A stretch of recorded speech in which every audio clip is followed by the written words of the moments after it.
أعوذ بالله من الشيطان الرجيم. بسم الله الرحمن الرحيم. الحمد للہ رب العالمین والصلاة والسلام علی نبینا محمد وعلی آلہ وصحبہ اجمعین، اما بعد۔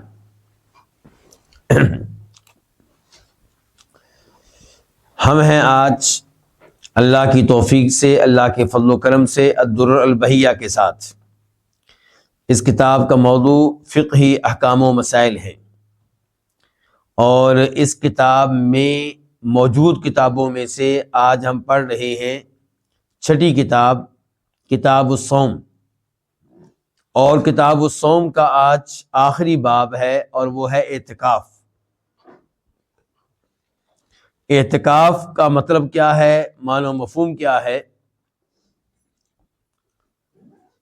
عربی لغت میں اعتکاف کا مطلب ہوتا ہے لزوم الشیء و حبس النفس علیہ، کسی چیز کو لازم پکڑ لینا اور اپنے آپ کو اس پہ اس کے لیے روک لینا۔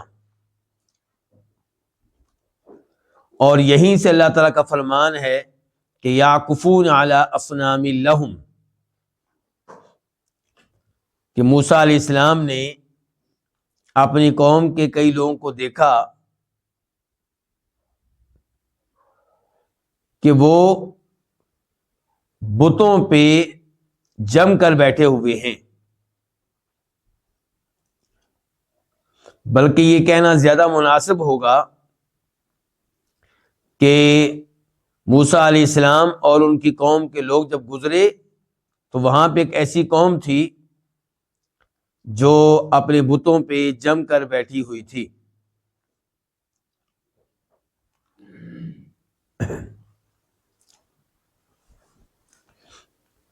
اور شرعی طور پہ اعتکاف کسے کہتے ہیں؟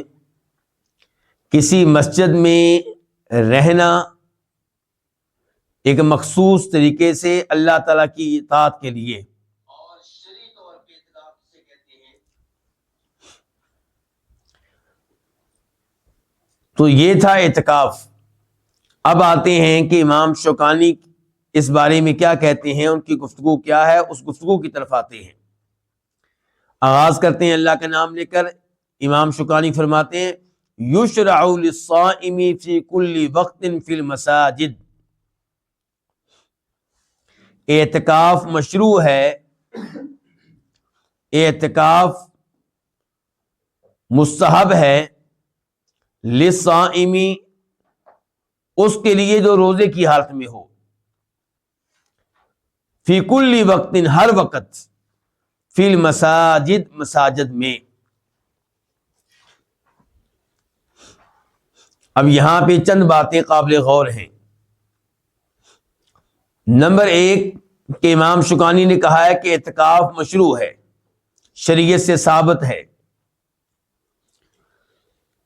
تو یہ بات ان کی بالکل درست ہے، اور اس کے دلائل میں سے پہلی دلیل قرآن کریم کی یہ آیت ہے کہ وَلَا تُبَاشِرُوهُنَّ وَأَنْتُمْ عَاكِفُونَ فِي الْمَسَاجِدِ، کہ جب تم لوگ مسجدوں میں اعتکاف کیے ہوئے ہو تو تب تمہیں اپنی بیویوں سے مباشرت کرنے کی، جماع کرنے کی اجازت نہیں ہے۔ سورہ بقرہ آیت نمبر 187 اس سے پتہ چلا کہ اعتکاف کرنا شریعت کے عین مطابق ہے، اور شریعت نے اس کے باقاعدہ احکام بتائے ہیں۔ مثال کے طور پہ یہاں پہ یہ بتایا کہ اعتکاف کی حالت میں بیگم سے تعلق قائم کرنا جائز نہیں ہے، اور حدیث شریف میں بھی اعتکاف کا یہ تذکرہ آیا ہے۔ امام بخاری روایت کرتے ہیں، حدیث کا نمبر ہے 2026 اور امام مسلم روایت کرتے ہیں، نمبر ہے 1172 کہ سیدہ عائشہ کہتی ہیں رضی اللہ تعالی عنہا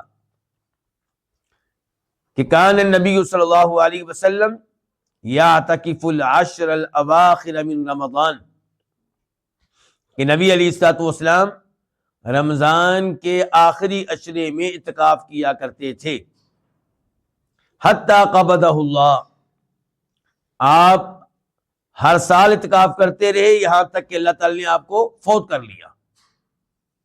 ثم اعتکف ازواجہ من بعدہ، پھر آپ کے بعد یعنی کہ آپ کے فوت ہو جانے کے بعد آپ کی بیویوں نے بھی اعتکاف کیا۔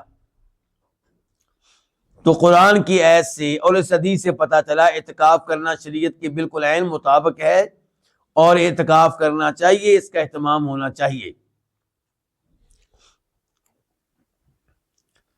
امام شوکانی نے اس جملے میں ایک لفظ کہا تھا کہ اعتکاف کرنا شریعت کے عین مطابق ہے، شریعت کی اس میں ترغیب ہے۔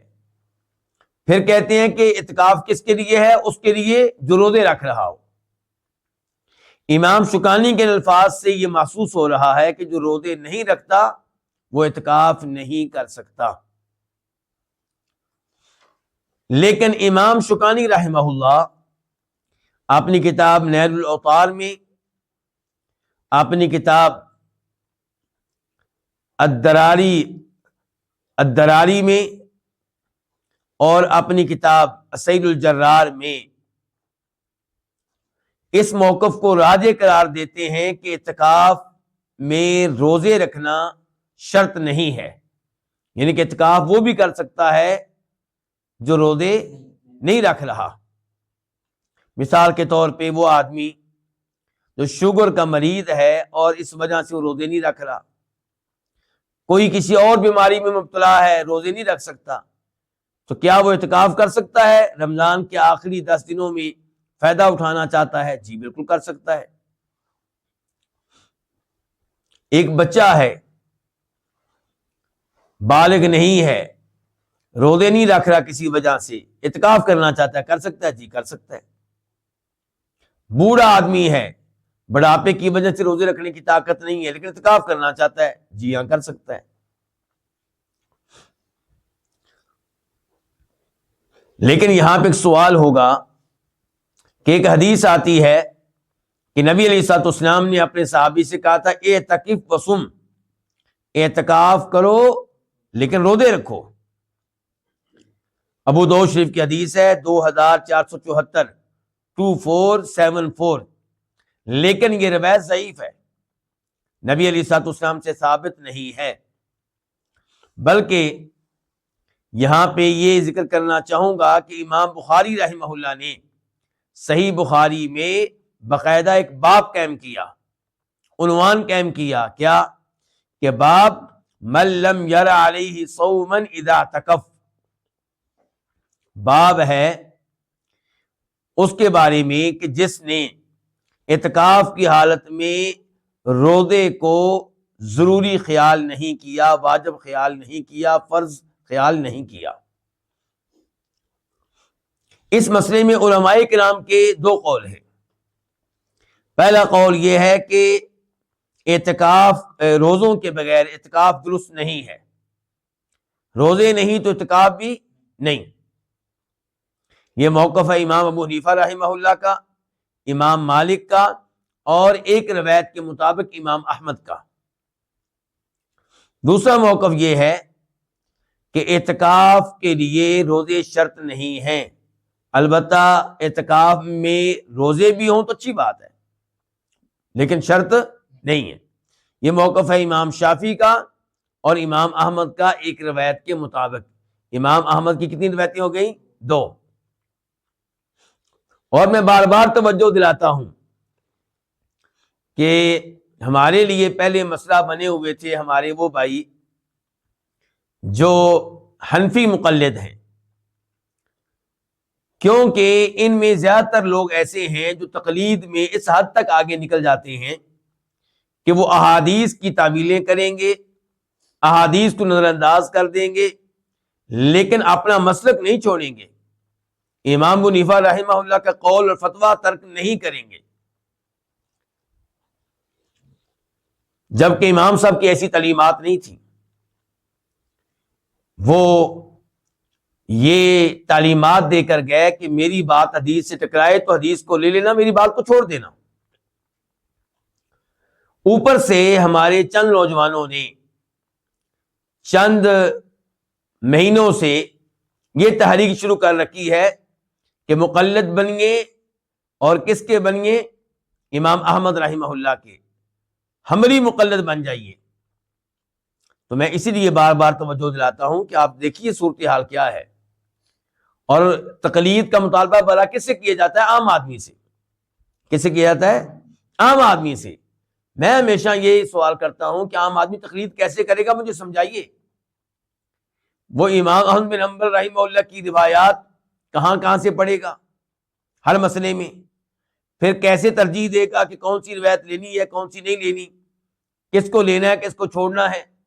اگر آپ کہیں گے جی وہ کسی عالم دین سے رابطہ قائم کرے یا علماء نے اس موضوع پہ کام کیا ہے، اس کا مطلب یہ ہے کہ امام احمد کی کتب پڑھنے کے بعد اسے دیگر علماء کرام کی کتب بھی پڑھنا پڑیں گی، اور پھر وہ جس کو راجح قرار دیں گے اس کو اختیار کرے گا۔ پھر تقلید اس بعد والے عالم دین کی ہوئی، امام احمد کی نہ ہوئی۔ تو ایک عجیب صورتحال پیدا ہو جائے گی، اور لگتا ہے کہ عام آدمی جو ہے یہ بہت ذہین آدمی ہے، اور اردو سپیکنگ ہے لیکن عربی کا اتنا ماہر ہے کہ امام احمد کی روایات کا مطالعہ کرتا ہے اور ان میں ترجیح بھی دیتا ہے، اور امام احمد رحمہ اللہ کے بعد آنے والے علماء کرام کی کتب کا مطالعہ کرتا ہے۔ جو اتنا زیادہ ماہر ہے اس کو تو تقلید کی ضرورت ویسے ہی نہیں ہے۔ تو بہرحال تقلید کی اسلام میں اس انداز سے گنجائش نہیں ہے۔ جس انداز سے تقلید کو رواج دیا گیا ہے، دیا جا رہا ہے، اس انداز سے اسلام میں گنجائش نہیں ہے۔ اب دیکھیے ہمارے پاس دو موقف ہیں، ایک یہ ہے کہ اعتکاف میں روزے شرط ہیں، دوسرا موقف یہ ہے کہ اعتکاف میں روزے شرط نہیں ہیں۔ اب کیا کہیں گے؟ دونوں ٹھیک ہے۔ تقلید کرنے والوں کا یہ بھی مسئلہ ہے نا، یہ کہیں گے جی تقلید کریں، چاروں میں سے کسی نہ کسی کی کریں، چاروں برحق ہیں۔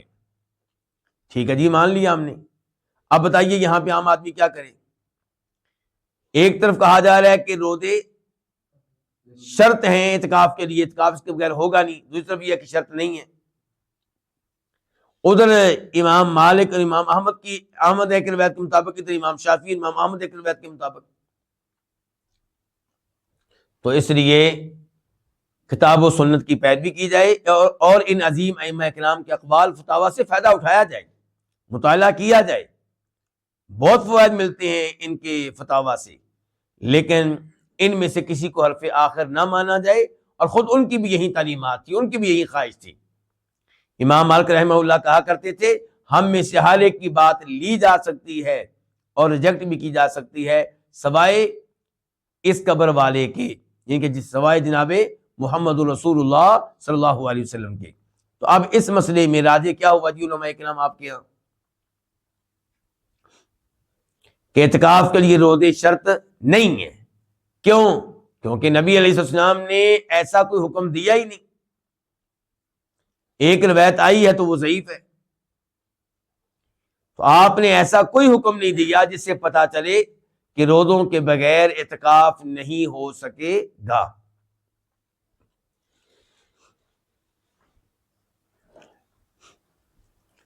اب ہم دو مسئلوں کی وضاحت کر چکے ہیں، نمبر ایک کہ روزے مشروع ہیں، نمبر دو یہ کہنا کہ معذرت کے ساتھ نمبر ایک یہ کہ اعتکاف مشروع ہے، نمبر دو ہم اس بات پہ گفتگو کر چکے ہیں کہ اعتکاف کے لیے روزے شرط نہیں ہے۔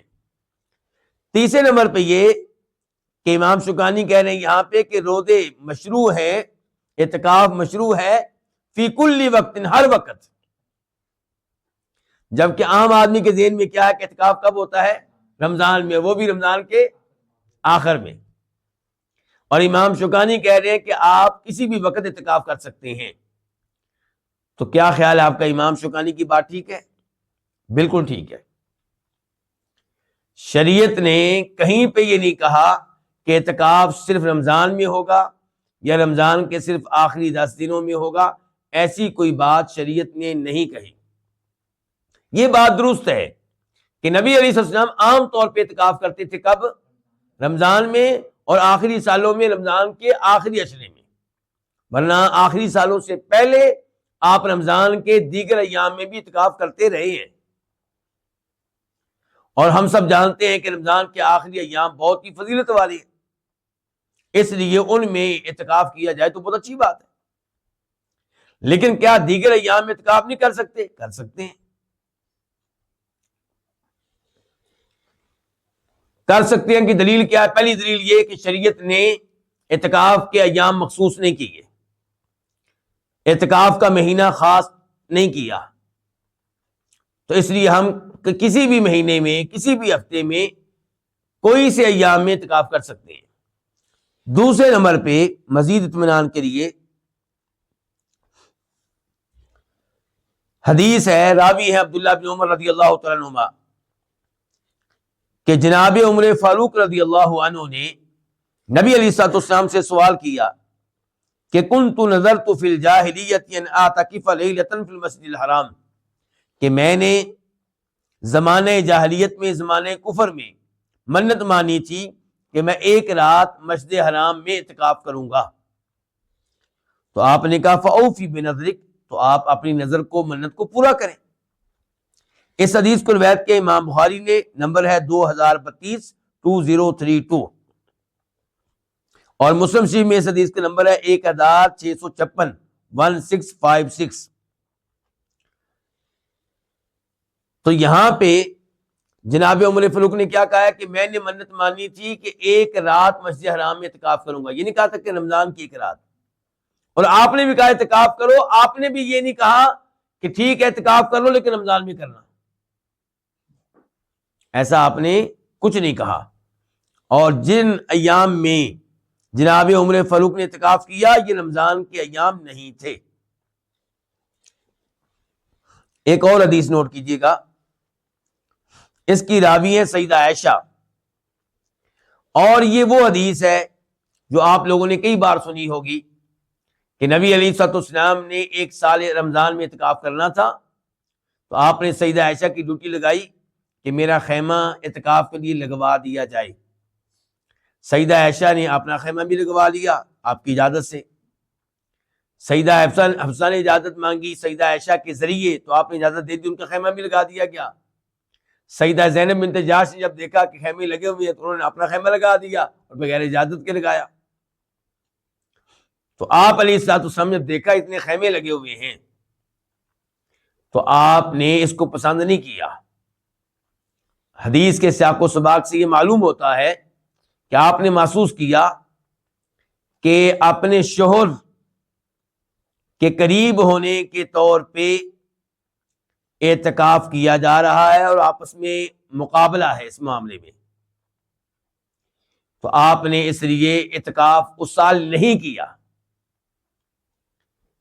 اعتکاف آپ نے اس سال، یعنی کہ اس سال رمضان میں نہیں کیا، پھر آپ نے اس سال شوال کے مہینے میں اعتکاف کیا، شوال کے مہینے میں، یعنی کہ رمضان کا مہینہ نہیں تھا۔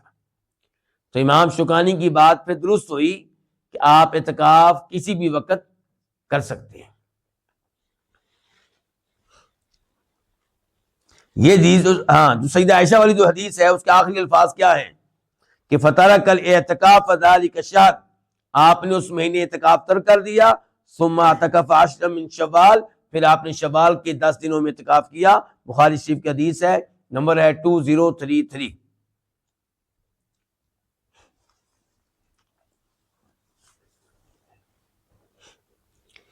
ابھی تک ہم امام شوکانی کے پہلے جملے کی وضاحت کر رہے ہیں، اور پہلے جملے میں ہی اتنے مسائل ہمارے سامنے آ چکے ہیں۔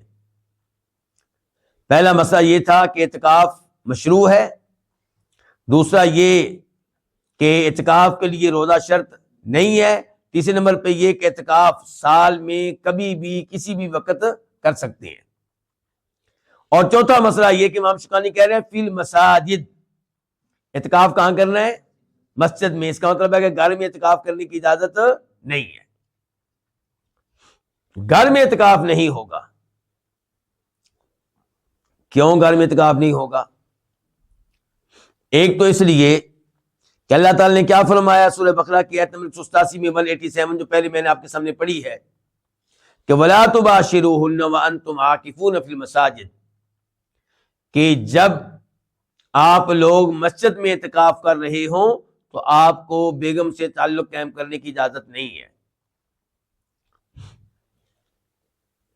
اللہ تعالیٰ نے یہ نہیں کہا کہ اعتکاف میں بیوی سے تعلق قائم کرنے کی اجازت نہیں. کیا کہا ہے؟ مسجد میں اعتکاف کرتے ہوئے بیگم سے تعلق قائم کرنے کی اجازت نہیں ہے. اگر گھر میں اعتکاف کرنا جائز ہوتا تو اللہ تعالیٰ کہتے اعتکاف میں بیوی سے تعلق قائم کرنے کی اجازت نہیں ہے.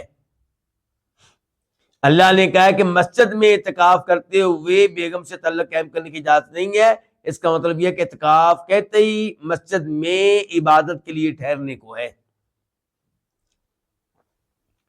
شریعت میں جس کو اعتکاف کہا گیا ہے یہ وہی اعتکاف ہے جو مسجد میں ہوتا ہے. گھر کا اعتکاف اس کا شریعت میں کوئی تصور نہیں ہے, کوئی وجود نہیں ہے. نبی علیہ الصلوۃ والسلام نے اعتکاف کیا تو کہاں کیا؟ مسجد میں. قرآن نے اعتکاف کا تذکرہ کیا تو کیا کہا؟ مسجد والا اعتکاف. اور آپ علیہ السلام مسجد میں کرتے رہے, حتیٰ کہ آپ کی بیویوں نے اعتکاف کیا تو کہاں کیا؟ مسجد میں کیا. حتیٰ کہ آپ کی ایک ایسی وائف بھی تھی ہماری ماں جنہیں خون حیض کے علاوہ کوئی اور خون آتا تھا, خون فاسد جسے خون سیادہ کہتے ہیں. اس خون کے آنے کے باوجود وہ مسجد میں اعتکاف کرتی تھی. یاد رہے کہ یہ دوسرا خون جو ہے جس کی میں بات کر رہا ہوں یہ خون حیض نہیں ہے. کون سا خون ہے؟ خون استحاضہ. اور خون استحاضہ میں عورت نماز پڑھے گی, رمضان کے روزے رکھے گی, تو اس لیے اعتکاف بھی ہوگا, تلاوت بھی ہوگی. تو انہوں نے اعتکاف کیا, مسجد میں کیا, اور چونکہ وہ مسجد میں تھی تو اس لیے مزید صفائی کا اہتمام کرنا پڑتا تھا, ان کے نیچے کوئی برتن رکھنا پڑتا تھا. اگر گھر میں اعتکاف کی کوئی گنجائش ہوتی تو آپ کم از کم اپنی اس وائف سے کہتے کہ تم اپنے گھر میں اعتکاف کر لو, تمہاری حالت ایسی نہیں ہے کہ تم مسجد میں اعتکاف کرو. پھر آپ یہ دیکھیں کہ عورتیں آپ کے پیچھے نماز پڑھنا چاہتی تھیں, آپ کے ساتھ نماز پڑھنا چاہتی تھیں, یعنی کہ آپ کی امامت میں. تو آپ نے ان عورتوں سے کہا کہ تمہارا گھر میں نماز پڑھنا میرے ساتھ اس مسجد میں نماز پڑھنے سے افضل اور بہتر ہے. لیکن عورتوں کو آپ نے مسجد میں نماز پڑھنے سے منع نہیں کیا, عورتیں پڑھتی رہی نماز. مسجد نبی میں عورتیں آیا کرتی تھیں, لیکن آپ نے ترغیب دے دی کہ کہاں نماز پڑھا کرو؟ اپنے گھروں میں. لیکن کیا اعتکاف کے بارے میں بھی کبھی آپ نے کہا؟ حالانکہ اعتکاف کا معاملہ نماز کے معاملے میں زیادہ سخت ہے, زیادہ یعنی کہ یہ اہمیت رکھتا ہے کہ اعتکاف گھر میں ہو اگر گنجائش ہوتی. کیوں؟ نماز تو عورت نے آنا پڑھ کے چلے جانا ہے, لیکن اعتکاف کے لیے مسجد میں رہنا ہے 10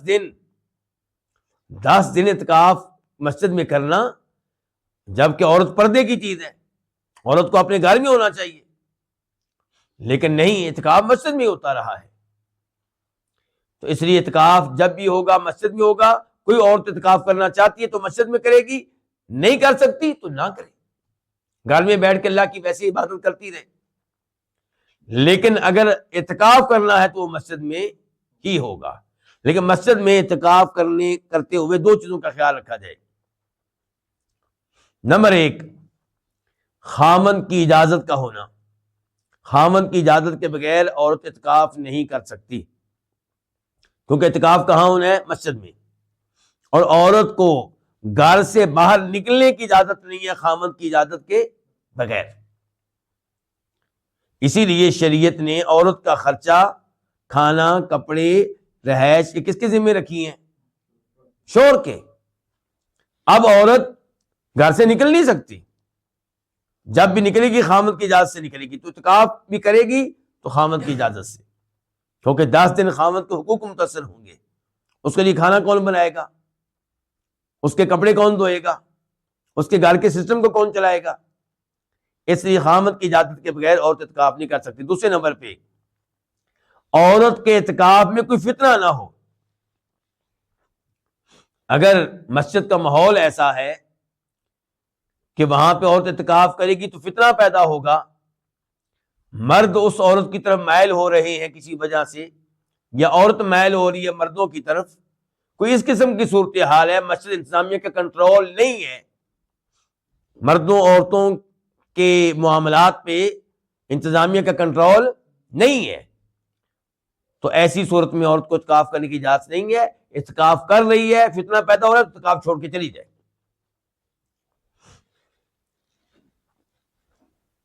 تو بہرحال اعتکاف جب بھی ہوگا کہاں ہوگا؟ مسجد میں ہوگا.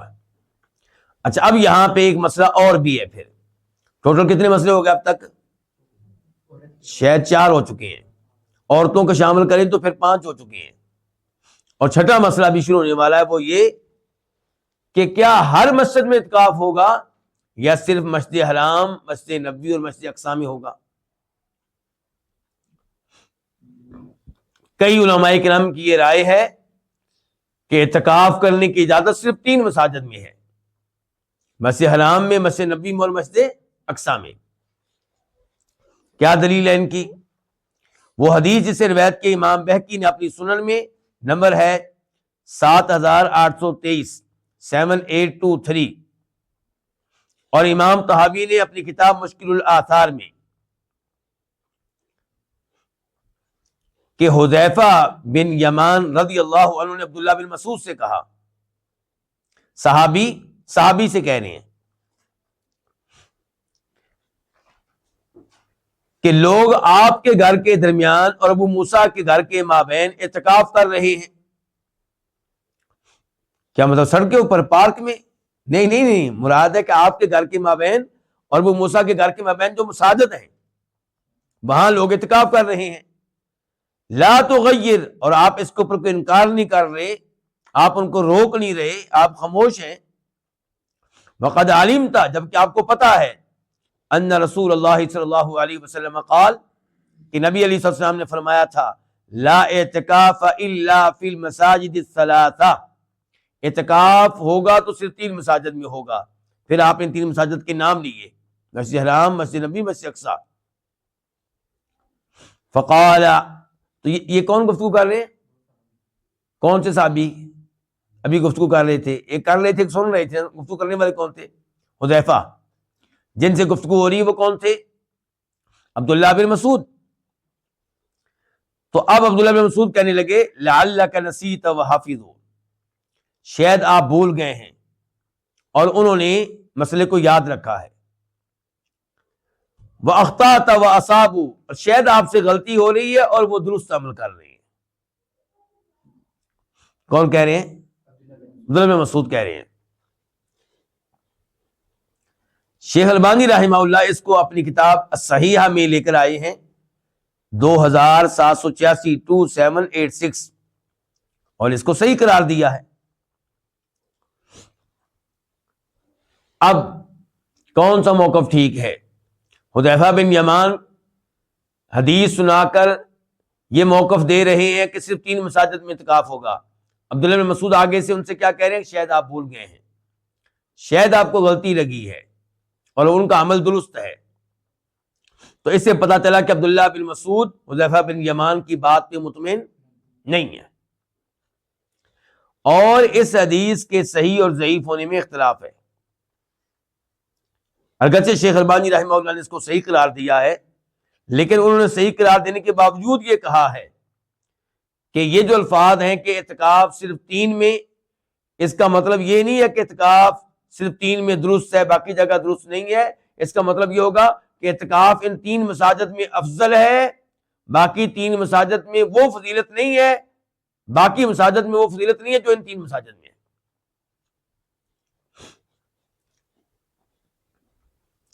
امام بخاری رحمہ اللہ نے باقاعدہ باب قائم کیا ہے، ذرا غور کیجئے گا. کہتے ہیں باب الاعتکاف فی العشر الاواخر، باب اس بارے میں کہ اعتکاف کرنا چاہیے رمضان کے آخری 10 دنوں میں. والاعتکاف فی المساجد کلھا، اور اعتکاف ہر مسجد میں ہو سکتا ہے.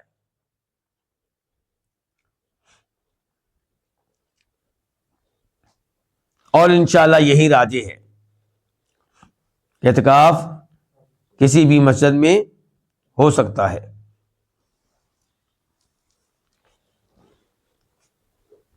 یہ تھا امام شوکانی کا پہلا جملہ. اس کا ترجمہ میں پھر کر دوں. امام شوکانی کہہ رہے ہیں یشرع للصائم، اعتکاف مشروع ہے روزے دار کے لیے فی کل وقت، ہر وقت، فی المساجد، مساجد میں۔ اس کے بعد فرماتے ہیں وَهُوَ فِي رَمَضَانَ آکد، اور رمضان میں اس کی زیادہ تاکید ہے۔ کس کی؟ اعتکاف کی۔ سیما فی العشر الاواخر منہ، خصوصاً رمضان کے آخری 10 دنوں میں، آخری 10 راتوں میں۔ اس کی دلیل وہی حدیث ہے جو پہلے گزری ہے کہ سیدہ عائشہ کہتی ہیں کہ نبی علیہ الصلوۃ والسلام رمضان کے آخری عشرے میں اعتکاف کرتے تھے۔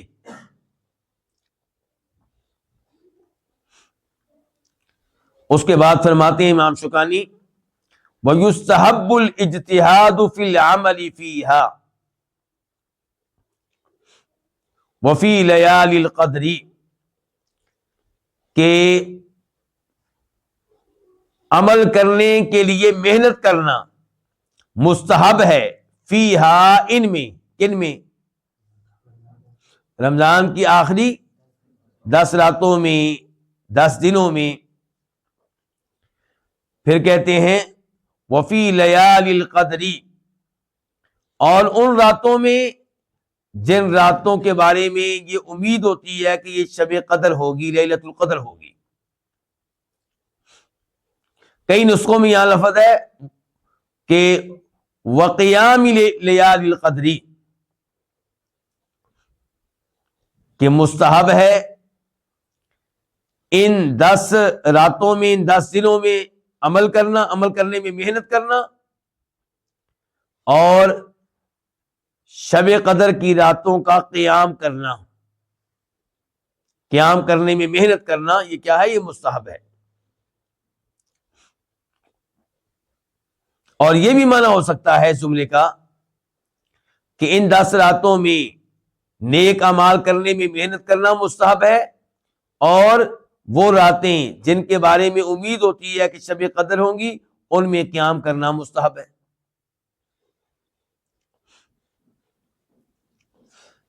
تو کیا دلیل ہے جی ان 10 راتوں میں زیادہ محنت کرنی چاہیے؟ سیدہ عائشہ کی حدیث ہے، امام بخاری روایت کرتے ہیں، نمبر ہے 2024، 2024، اور امام مسلم روایت کرتے ہیں، نمبر ہے 1174، 1174۔ کہتی ہیں کہ کان النبی صلی اللہ علیہ وسلم اذا دخل العشر شد مئزرہ واحیا لیلہ وایقظ اہلہ، کہ نبی علیہ الصلوۃ والسلام جب رمضان کی آخری 10 راتیں شروع ہوتی تو اپنا لنگوٹ کس لیتے، اپنی تہ بند کو کس لیتے، مضبوطی سے باندھ لیتے۔ کیا مطلب؟ عبادت کے لیے مزید تیار ہو جاتے۔ وَأَحْيَا لَيْلًا، رات بھر جاگتے۔ وَأَيْقَظَ أَهْلًا، اپنے گھر والوں کو بھی جگا کر رکھتے۔ مرد حضرات اور عورتیں بھی اس حدیث کو دھیان سے سنیں، توجہ کریں۔ یہ 10 راتیں آپ خوب محنت کرتے عبادت کے لیے، اور ہمارے ہاں ان 10 راتوں میں کیا ہوتا ہے جی؟ شاپنگ۔ چاند راتیں بازاروں میں، مسلمان ممالک کے بازاروں میں اتنا رش ہوتا ہے کہ پیدل چلنا بازاروں میں مشکل ہوتا ہے۔ کندھے کے ساتھ کندھا لگ رہا ہے، کس کا کندھا کس کے ساتھ؟ عورتوں کے کندھے مردوں کے ساتھ، مردوں کے کندھے عورتوں کے ساتھ لگ رہے ہیں۔ کم از کم وہ لوگ جو شرم و حیا والے ہیں، وہ لوگ جو رمضان کی اہمیت کو جانتے ہیں، وہ لوگ جو آخری 10 راتوں کی اہمیت سے واقف ہیں، انہیں چاہیے کہ اپنی عورتوں کو اس عمل سے بچائیں۔ رمضان سے پہلے ہی شاپنگ عید کے لیے کروا دی جائے، رمضان سے پہلے ہی بچوں کے کپڑے لے لیے جائیں، چوڑیاں لے لی جائیں، جوتے لے لیے جائیں۔ رمضان کا مہینہ شاپنگ کا مہینہ نہیں ہے، اور خصوصاً آخری 10 راتیں۔ یہ کس کام کے لیے؟ یہ دیکھیے اللہ کے نبی علیہ السلام کیا کرتے تھے، ان 10 راتوں میں عبادت کا خاص اہتمام کرتے اور پوری رات جاگتے۔ حالانکہ یہ وہ نبی ہیں جنہوں نے اپنے اس صحابی کو ڈانٹ دیا تھا جس نے کہا تھا کہ میں ہر رات جاگا کروں گا، اللہ کی عبادت کیا کروں گا۔ آپ نے کہا تھا نہیں، میری سنت یہ ہے کہ رات کو جاگا بھی جائے اور رات کو نیند بھی پوری کی جائے، رات کو قیام بھی کیا جائے، رات کو نیند بھی پوری کی جائے۔ لیکن رمضان کی آخری 10 راتوں میں آپ مکمل طور پہ جاگتے ہیں، کس لیے؟ یہ بھی ہمارا ایک مسئلہ ہے۔ جو جاگتے ہیں ان کا وہ کیوں جاگتے ہیں؟ فلمیں دیکھنے کے لیے، ڈرامے دیکھنے کے لیے، کرکٹ کے میچ ہوتے ہیں جی ان راتوں میں۔ اللہ سے ڈرنا چاہیے ان لوگوں کو جو ان راتوں میں کرکٹ کے میچ منعقد کرواتے ہیں، اور ڈرنا چاہیے ان کو جو کرکٹ کے میچ پوری رات کھیلتے ہیں یا دیکھتے ہیں۔ یہ راتیں ایسی نہیں ہیں کہ ان کو ضائع کیا جائے، اور ابھی رمضان ہمارے سے قریب ہے۔ اللہ سے دعا کرتے ہیں کہ اللہ تعالی ہمیں یہ رمضان پانے کی توفیق دے، اور اللہ کرے اس دفعہ آنے والا رمضان ہمارے گناہوں کی مکمل طور پہ بخشش کا سبب اور ذریعہ بن جائے۔ تو آپ اپنے گھر والوں کو بھی جگا کر رکھتے تھے۔ جب ہم اپنے گھر والوں کو جگائیں گے کہ پوری رات جاگنا ہے، اللہ کی عبادت کرنی ہے، تو پھر ان کو بھی پتا چلے گا کہ ان راتوں کی کیا اہمیت ہے۔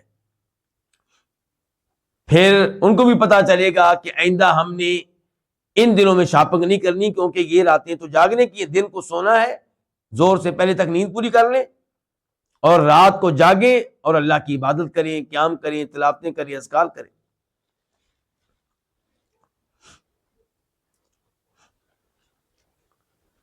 جہاں تک تعلق ہے اس جملے کا کہ وہ راتیں جن کے بارے میں امید ہوتی ہے کہ وہ شب قدر ہوں گی، ان راتوں میں عبادت کا اہتمام کیا جائے، قیام کا اہتمام کیا جائے، تو اس بارے میں بھی حدیث ہے۔ امام بخاری روایت کرتے ہیں، حدیث کا نمبر ہے 35 امام مسلم روایت کرتے ہیں، حدیث کا نمبر ہے 760 راوی ابو ہریرہ رضی اللہ تعالی عنہ، فرمایا نبی علیہ الصلوۃ والسلام نے کہ من یقم لیلۃ القدر ایمانا واحتسابا غفر له ما تقدم من ذنبہ۔ اللہ اکبر۔ جو ایمان کی حالت میں لیلۃ القدر کا قیام کرے، شب قدر میں قیام کرے، 21ویں رات، 23ویں رات، 25ویں رات اور 27ویں 29ویں رات، ان راتوں میں قیام کرے، ہو ایمان کے اوپر، توحید کے اوپر، شرک کرنے والا نہ ہو، واحتسابا، اور یہ کام کرے اللہ سے اجر و ثواب لینے کے لیے، کسی سے انعام لینے کے لیے نہیں، کسی کو دکھانے کے لیے نہیں، لوگوں کے سامنے اپنے آپ کو نیک ظاہر کرنے کے لیے نہیں، بلکہ اللہ کو راضی کرنے کے لیے کام کرے۔ فرمایا اس کے گزشتہ گناہ معاف ہو جاتے ہیں۔ کتنی بڑی فضیلت ہے، کتنا بڑا اجر و ثواب ہے، کتنی بڑی آپ کیا کہیں موجودہ زمان میں آفر ہے۔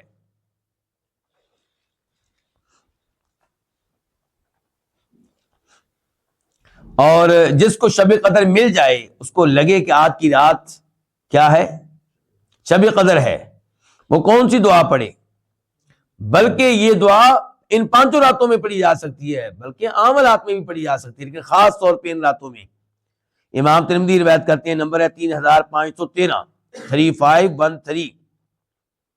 ابن ماجہ روایت کرتے ہیں اپنی سنن میں، نمبر ہے 3850 3850۔ راوی ہیں سیدہ عائشہ رضی اللہ عنہا، کہتی ہیں کہ میں نے کہا یا رسول اللہ، اے اللہ کے رسول، ارأیت ان علمت ای لیلۃ لیلۃ القدر ما اقول فیہا، اگر مجھے پتا چل جائے کہ کون سی رات شب قدر ہے تو اس رات میں کیا پڑھوں، کیا کہوں؟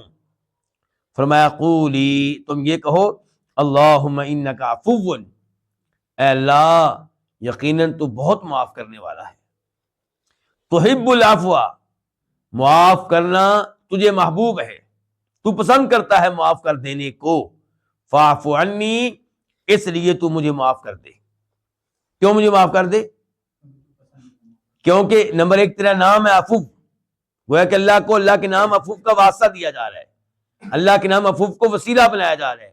یا اللہ تو مجھے اس لیے معاف کر دے کہ تو ہے عفو اور تو معاف کرنے کو پسند کرتا ہے، تو اس لیے مجھے معاف کر دے۔ تو اس لیے اس دعا کا بہت اہتمام کرنا چاہیے، اور عام ایام میں بھی اللہ سے معافی مانگنی چاہیے اپنے گناہوں کی ان الفاظ کے ساتھ۔ اس کے بعد فرماتے ہیں امام شوکانی، اور یہ آخری جملہ ہے اس درس کا، کہ وَلَا يَخْرُجُ الْمُعْتَكِفُ إِلَّا لِحَاجَةٍ، اعتکاف کرنے والا اعتکاف سے نہ نکلے مسجد سے نہ نکلے الا لحاجۃ، مگر کسی بڑی حاجت کی وجہ سے، کسی بڑی ضرورت کی وجہ سے۔ اچھا، پہلے نمبر پہ تو یہ مسئلہ حل ہو جائے کہ کن کن چیزوں سے اعتکاف ختم ہو جاتا ہے، باطل ہو جاتا ہے۔ نمبر ایک، اگر کوئی مسجد سے کسی شرعی عذر کے بغیر نکلتا ہے،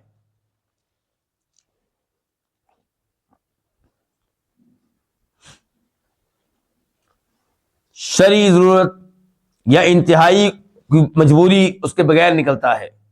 اچھا، ضروریات کیا ہو سکتی ہیں؟ مثال کے طور پہ کھانے پینے کا مسجد میں بندوبست نہیں ہے، مسجد میں کھانا پہنچانے والا کوئی نہیں ہے، تو اس حالت میں انسان اس قریبی جگہ جا سکتا ہے جہاں پہ اس نے کھانا کھانا ہے، لیکن اپنی توجہ کھانا کھانے پہ رکھے اور گھر میں واپس آئے، دائیں بائیں دیگر کاموں میں مصروف اور مشغول نہ ہو۔ سیدہ عائشہ کے بارے میں آتا ہے کہ جب اعتکاف کیا کرتی تھی اور گھر سے نکلتی تھی اپنی حاجت کے لیے، ان کے پیشاب وغیرہ کے لیے، تو کسی مریض کے پاس رکتی نہیں تھی اس کی عادت کے لیے، اس کا حال چال پوچھنے کے لیے۔ ہاں، گزرتے گزرتے چلتے چلتے پوچھتی تھی کیا حال ہے تمہارا، لیکن کہ ٹھہر جائے اس کام کے لیے نہیں، ایسا کام نہیں کرتی تھی۔ تو اس لیے انتہائی مجبوری کے لیے نکل سکتے ہیں، کھانے کا مسئلہ مجبوری ہے، اور اس قریبی جگہ پہ جائیں جہاں کھانا مل سکتا ہے، اس سے دور نہ جائیں۔ آپ لوگوں کو شاید یہ مسئلہ سمجھ میں نہ آئے جو میرے پاس بیٹھے ہوئے ہیں، یہ مسئلہ ان کو سمجھ میں آئے گا جو مسجد نبوی یا مسجد حرام میں اعتکاف کرتے ہیں، ان کو کھانے کے لیے باہر نکلنا پڑتا ہے، لیکن کئی لوگوں کو مسجد نبوی کے سین میں کھانا مل جاتا ہے تو ٹھیک ہے، وہ ادھر کھا لیں۔ دوسرے نمبر پہ اعتکاف والا اعتکاف سے نکل سکتا ہے پیشاب پخانہ کے لیے، اگر مسجد میں واش روم نہیں ہے تو وہ اس مجبوری کی وجہ سے اس قریبی جگہ جا سکتا ہے جہاں اس کا یہ مسئلہ حل ہو جائے، یعنی کہ اس رخصت سے اتنا فائدہ اٹھائیں جتنی مجبوری ہے، اس سے زیادہ نہیں۔ ایسے ہی کسی کے اوپر غسل واجب ہو گیا ہے احتلام وغیرہ کی وجہ سے، اور مسجد میں غسل کا بندوبست نہیں ہے، تو اس قریبی جگہ جا سکتا ہے جہاں غسل کر کے وہ واپس آ جائے۔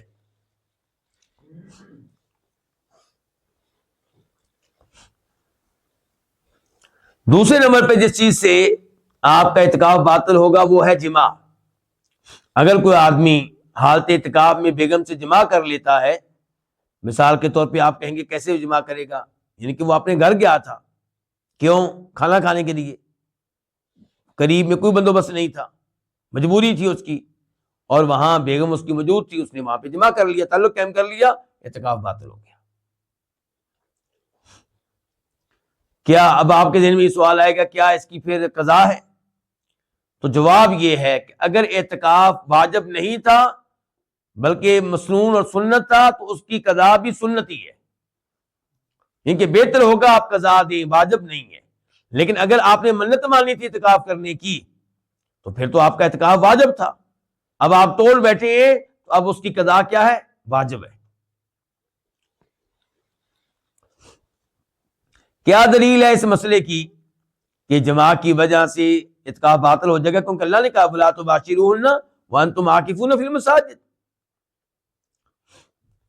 اور دوسرے نمبر پہ کیا اس کی دلیل ہے کہ کسی ضروری حاجت کی وجہ سے، کسی ضرورت کی وجہ سے گھر سے نکل سکتے ہیں ورنہ نہیں؟ یہ حدیث ہے بخاری شریف کی، نمبر ہے 2029 2029، اور مسلم شریف کی نمبر ہے 297 297۔ سیدہ عائشہ کہتی ہیں وَإِنْ كَانَ رسول اللہ صلی اللہ علیہ وسلم يُدْخِلُ رَأْسَهُ عَلَيَّ وَهُوَ فِي الْمَسْجِدِ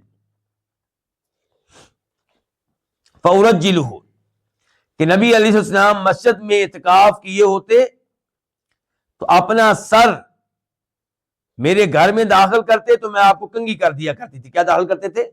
سر۔ پورے کیوں نہیں چلے جاتے تھے؟ اس لیے کہ آپ اعتکاف کر رہے ہیں، اعتکاف کی حالت میں مجبوری کے بغیر مسجد سے نکلنے کی اجازت، اور سر میں کنگھی کرنا کوئی مجبوری نہیں ہے۔ لیکن کنگھی کی آپ کو ضرورت پیش آتی تھی، تو اس لیے آپ صرف اپنا سر سیدہ عائشہ کے گھر میں داخل کرتے تھے اور باقی جسم آپ کا کدھر ہوتا تھا؟ مسجد میں۔ اتنا تنگ کیوں ہو رہے ہیں؟ ظاہر آپ جانتے ہیں کہ یہ تنگی والی حالت ہے نا، کہ سر ادھر ہے اور باقی جسم ادھر ہے، تو تنگ اس لیے ہو رہے ہیں کہ اعتکاف والا اعتکاف کی حالت میں مسجد سے نکل نہیں سکتا۔ وَكَانَ لَا يَدْخُلُ الْبَيْتَ، سیدہ فرماتی ہیں کہ آپ اعتکاف کی حالت میں گھر میں نہیں آتے تھے، إِلَّا لِحَاجَةٍ، مگر کسی بڑی ضرورت کی وجہ سے، اذا كان معتکفا، یعنی کہ جب آپ اعتکاف کی حالت میں ہوتے تھے۔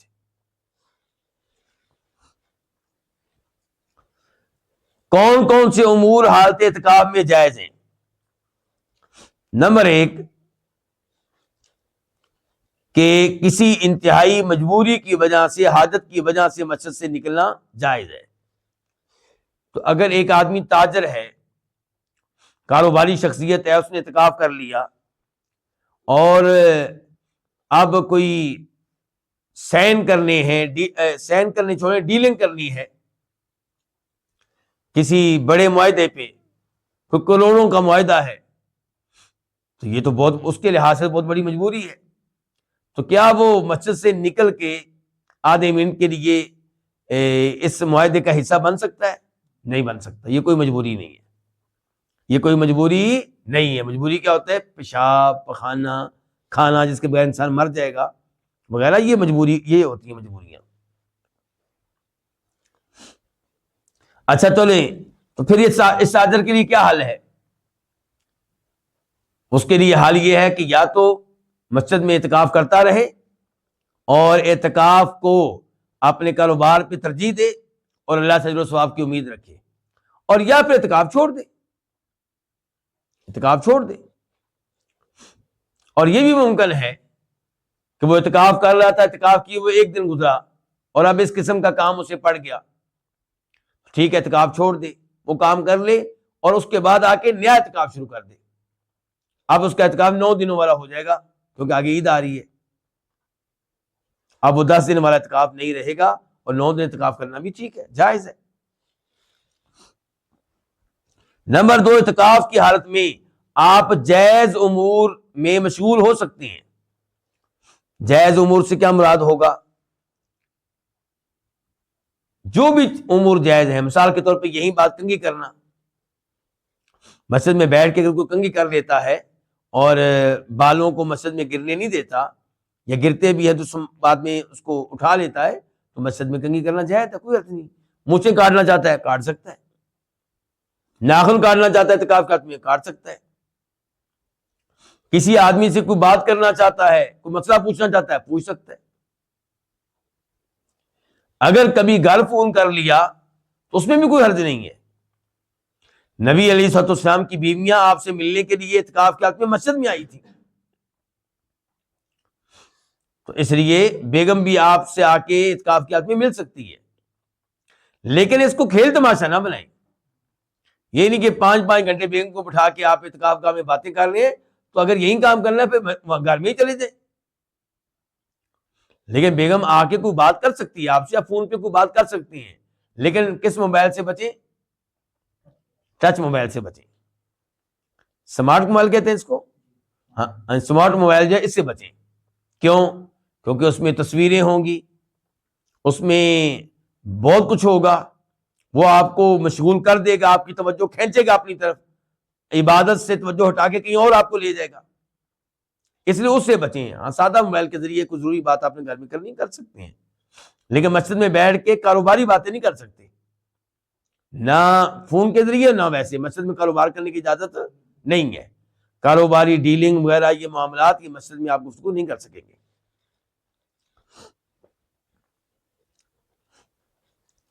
مسجد میں وضو کیا جا سکتا ہے، بالکل کیا جا سکتا ہے اگر بندوبست ہے۔ مسجد میں غسل کیا جا سکتا ہے، بالکل کیا جا سکتا ہے، لیکن غسل کے لیے باہر نہیں آپ جا سکتے الا کہ غسل واجب ہو۔ شوقیہ غسل کے لیے مسجد سے باہر جانے کی اجازت نہیں ہے۔ واجب وضو کے لیے باہر جا سکتے ہیں، لیکن واجب وضو نہیں ہے تو اس کے لیے بھی باہر جانے سے بچا جائے۔ اعتکاف کے لیے خیمہ وغیرہ لگا سکتے ہیں، جی لگا سکتے ہیں، لیکن ہم کیا سمجھتے ہیں کہ شاید یہ ضروری ہے، ضروری نہیں ہے، لیکن خیمہ لگا سکتے ہیں اگر انتظامیہ اجازت دے، تاکہ آپ کی توجہ عبادت میں رہے، دائیں بائیں لوگوں کو نہ دیکھے کون جا رہا ہے، کون آ رہا ہے، کون کیا کر رہا ہے، کون کیا نہیں کر رہا۔ لیکن اگر مسجد کی انتظامیہ اجازت نہیں دیتی، اعتکاف کرنے والے بہت زیادہ ہیں، تو پھر آپ ان کو مجبور نہیں کر سکتے۔ آج کل مسجد نبوی وغیرہ میں جو اعتکاف ہوتا ہے، مسجد حرام میں خیموں کے بغیر ہوتا ہے۔ کیا اعتکاف کی وجہ سے مسجد میں آپ چارپائی بچھا سکتے ہیں، بستر بچھا سکتے ہیں؟ بچھا سکتے ہیں، کوئی حرج نہیں، نبی علیہ السلام سے ثابت ہے یہ چیز۔ اعتکاف کی حالت میں نکاح ہو سکتا ہے؟ جی ہاں، ہو سکتا ہے۔ اگر آپ مسجد میں ہی رہتے ہیں، مسجد سے باہر نہیں جاتے، تو مسجد میں آپ کا نکاح ہو سکتا ہے۔ میاں بیوی کا تعلق قائم نہیں ہو سکتا، لیکن نکاح تو ہو سکتا ہے، اس میں کوئی حرج نہیں۔ تو یہ چند باتیں تھیں اعتکاف کے تعلق سے۔ اللہ رب العزت ہمیں یہ عبادت کرنے کی بھی توفیق عنایت فرمائے۔ وآخر دعوانا ان الحمد للہ رب العالمین۔